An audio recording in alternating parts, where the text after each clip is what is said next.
clearly this is a sham. Governor Sakaja has reduced himself because right now he's going to work under the county government, under the national government of Kenya, which means that all his roles have been waived. He has transferred all his responsibilities to the national government. So we condemn this act, and I know that there's nothing new that is going to happen. Transfer of a function like roads, transfer of functions like water, street lighting, and garbage collection. This is just going to be new corruption. First of all, the national government should explain to Nairobians where the on-source revenue is for Nairobi. The governor did transfer these functions the first few months he got into his office, because the governor only has a right to view only the servers, where the on-source revenue is collected. And I will come back here with the dossier where the on-source revenue is collected at Interior Office. I have all that. There was a recommendation that the governor ought to have been prosecuted. Is being protected by the higher powers. And Nairobi can run itself. Nairobi is not that incompetent. It is a shame that the governor says that he's a governor by birth, yet destroying the same very place that he was born in, leaving it a worse place than he found it. But there's hope for Nairobians. Those who came by bus like myself will make it a habitable, affordable place for those who came both by birth and by bus, to ensure that Nairobi runs and we leave it a better place for Nairobians. So in that spirit, I want to tell Nairobians never to entrust, never to put their trust in such a born incompetent person.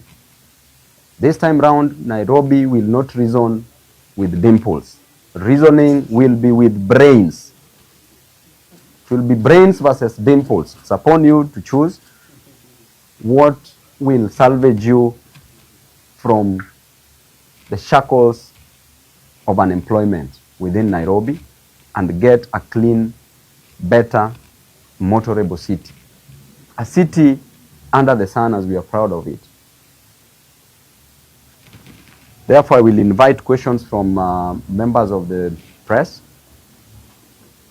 First of all, Mr. Leto, that's a very intelligent question because, you clearly know the answer of what is going to happen, because 2/3 of these members of the committee are going to come from the coming from the national government. That means that 8 out of 12 of them are from the national government under the leadership of the Prime Cabinet Secretary. It means that the governor will be relegated into a secretary of this committee, not even a deputy governor. So I don't even know the role of a deputy governor, what is going to perform in that committee, if he will be included. That clearly tells you that there's a hostile takeover because of that imbalance of the numbers. And it was probably done to incorporate a few members of the county government just to avoid shaming the governor. And this is a very sad thing because if the national government has already signed and the governor has signed, then one thing also comes which is very unconstitutional about the public participation. That they are saying they want to do it within a period of 14 days. We have 17 constituencies and 85 wards within Nairobi. Is it even practical? But going by the doctrine of legitimate expectation, the moment they sign it, then it means that they already know the outcome. There's already an expectation that it is going to be implemented, because the moment it is signed, now it should be implemented. So these are going to be just exercises in futility, PR exercise. Cabinet secretaries are in this.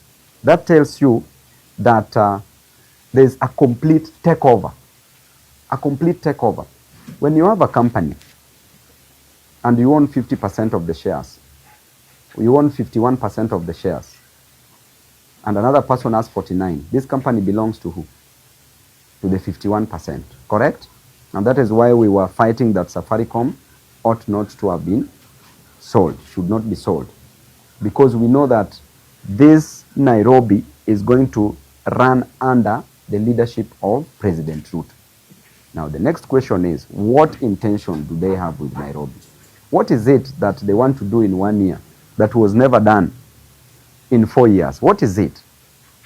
What is it that they want to do in 1 year? So it means that these are just corruption scandals that's going to come up. There's going to be pilferage of money. And clearly, the governor is already satisfied. The governor is one of the billionaires now in this city.